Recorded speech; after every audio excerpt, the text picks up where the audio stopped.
Hello everyone, welcome to my YouTube channel Market Trends. Today in this video I shall be discussing about HDFC, that is Housing Development Finance Corporation, which declared its quarter results today, and profits in the quarter results were seen to be falling by 4.7%.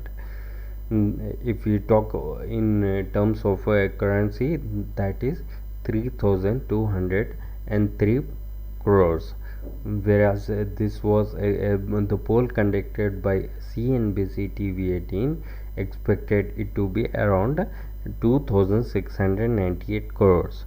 So there is a significant difference between that of the current value and that of what was expected by CNBC TV 18. Now if we come on to the company revenue, which was recorded as 13,017 crores for the current quarter, and for the previous year's same time period quarter it was recorded as 12,990.3 crores. So again we find a significant difference in that also.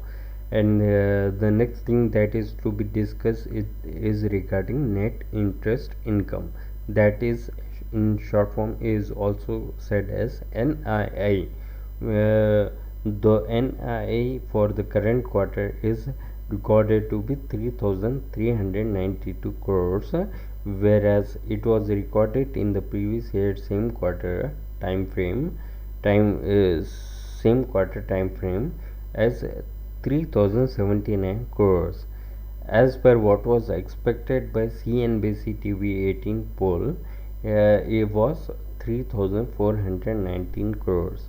So the next one to discuss is net interest margin, that is also called as NIM, which is recorded in the current quarter as 3.1%, whereas for the previous one it was recorded as 3.3%.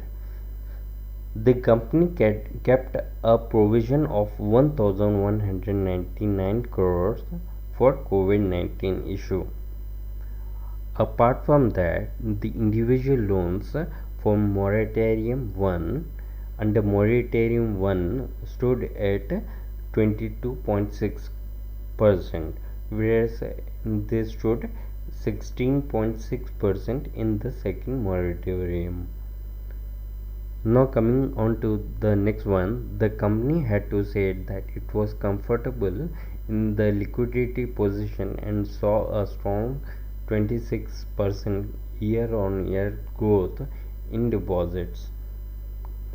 Whereas now we come on to the next point, that is AMU. AMU stands for assets under management. The assets under management for the current quarter were recorded as 5,31,555 crores, whereas for the previous one it was recorded as 4,75,933 crores, whereas the growth in loan book stands to be at 12%. The capital adequacy is 17.3%. Now coming on to the gross non-performing loans, in the current quarter they were recorded as 8,631 crores, whereas for the previous quarter it was recorded as 8,908 crores. Added to this, the company had to say further that the current and the previous numbers couldn't be compared as due to unprecedented disruption by COVID-19. Now if we further go ahead and see the dividend income which the company has got is 298 crores, and the profit on sale of investment is recorded to be 241 crores, whereas the profit before tax, that is also called as PBT, is recorded as 3,265 crores for the current quarter, whereas for the previous quarter it was 2,684 crores. And based on all this, the company had to say it is clearly reflecting a growth of 22%. So over in my personal view, the company is happy with the numbers which came out, but in overall over the company has to perform much better, and that is very well expected in the coming quarters. Well, that's it guys. So I hope you like the video, and if you did like the video and haven't yet subscribed to my channel, I will request you to subscribe my channel as well as click on the bell icon for timely updates. Also do share this channel in your contacts. I hope to come up with another video very soon. Till then, take care and bye bye.